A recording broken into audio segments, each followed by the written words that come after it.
একজন প্রধানমন্ত্রী চেঞ্জ করার জন্য, পরিবর্তন করার জন্য কিন্তু তারা রক্ত দেয়নি। তারা রক্ত দিয়েছিল যাতে বাংলাদেশের একটা সিস্টেম পরিবর্তন হয়, যেই পরিবর্তনের জন্য আমাদের 1400 তাজা প্রাণ গিয়েছিল 24শে জুলাই এবং আগস্ট মাসে। তারা শুধুমাত্র একজন প্রধানমন্ত্রী চেঞ্জ করার জন্য, পরিবর্তন করার জন্য কিন্তু তারা রক্ত দেয়নি। তারা রক্ত দিয়েছিল যাতে বাংলাদেশের একটা সিস্টেম পরিবর্তন হয়, যাতে বাংলাদেশে আর কখনো কোনো স্বৈরাচার ফিরে না আসে এবং বাংলাদেশে যে সকল সংস্কার দরকার, একটা সুষ্ঠু জবাবদিহিমূলক একটা সরকার বা রাষ্ট্র প্রতিষ্ঠা করার জন্য, সেটার জন্য যে সকল সংস্কার দরকার সেগুলির জন্যই কিন্তু আসলে সাধারণ মানুষ রক্ত দিয়েছিল। এবং গত 1.5 বছর যেই ঐক্যমত্য কমিশন, সেখানে কিন্তু সকল রাজনৈতিক দল একমত হয়েছিল, যার উপর ভিত্তি করে জুলাই সনদ তৈরি হয়েছিল। এবং সেই জুলাই সনদকে যাতে বাস্তবায়ন করা যায়, যাতে সাংবিধানিক ভিত্তি দেওয়া যায়, তার জন্যই কিন্তু গণভোট করা হয়েছিল।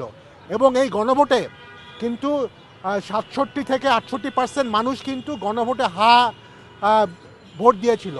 যদিও অনেকভাবে চক্রান্ত হয়েছিল, কিন্তু তারপরও কিন্তু বাংলাদেশের মেজরিটি মানুষ কিন্তু ভোট দিয়েছে।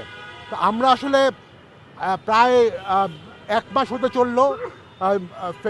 12ই ফেব্রুয়ারি নির্বাচন, আগামী পরশুদিন প্রথম অধিবেশন অনুষ্ঠিত হবে সংসদের।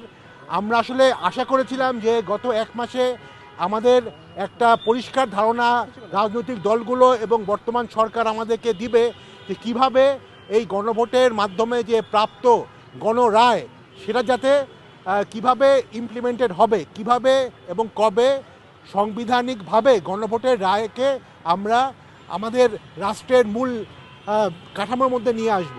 কিন্তু আনফর্চুনেটলি আমরা দেখছি যে ইতিমধ্যেই বেশ কিছু অস্পষ্টতা তৈরি হয়েছে।